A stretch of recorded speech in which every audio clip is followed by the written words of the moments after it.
Ce que vous venez d'entendre et de voir est l'un des problèmes des véhicules autonomes.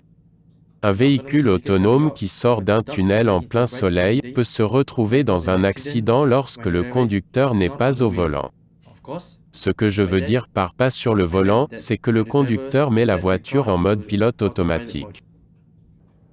Cela est principalement dû à la caméra embarquée qui a été gênée par la rapide transition du tunnel sombre vers une journée ensoleillée.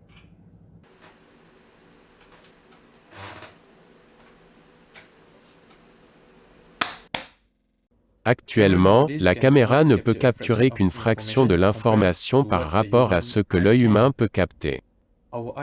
Nos yeux sont capables de regarder autour d'une scène et de s'ajuster dynamiquement en fonction du sujet. C'est ce que l'on appelle la gamme dynamique et nous, les humains, avons une gamme dynamique plus grande qu'une caméra ordinaire. Pour simplifier, la gamme dynamique est la différence entre la valeur ou l'intensité la plus élevée et la plus faible de la lumière qu'elle peut détecter. Imaginez une gamme dynamique comme cette nuance de gris. Tout ce qui se trouve au-delà de la limite inférieure sera tout noir. Et tout ce qui tombera au-delà de la limite supérieure aura l'air d'un blanc uni. Prenons l'exemple de cette vidéo.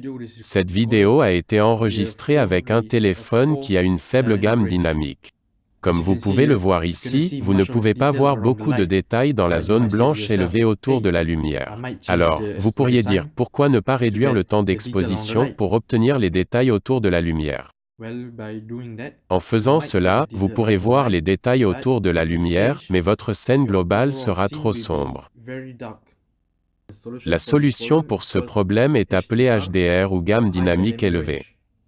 La gamme dynamique élevée est en fait une technique utilisée par de nombreux photographes pour prendre des photos très détaillées dans des conditions d'éclairage difficiles.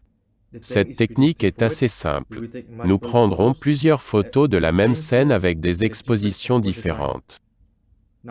Normalement, nous devrions prendre au moins 3 photos, mais plus il y en a, meilleur sera le résultat. Comme vous pouvez le voir sur cette photo, elle montre beaucoup plus de détails qu'auparavant. Il existe de nombreuses possibilités d'application du HDR, notamment dans le domaine médical. Les applications médicales nécessitent des images de haute précision et les techniques d'éclairage HDR pourraient améliorer la qualité de rendu des systèmes d'imagerie. Voilà pour le HDR. J'espère que vous avez appris quelque chose de nouveau aujourd'hui et que vous avez essayé la technique vous-même.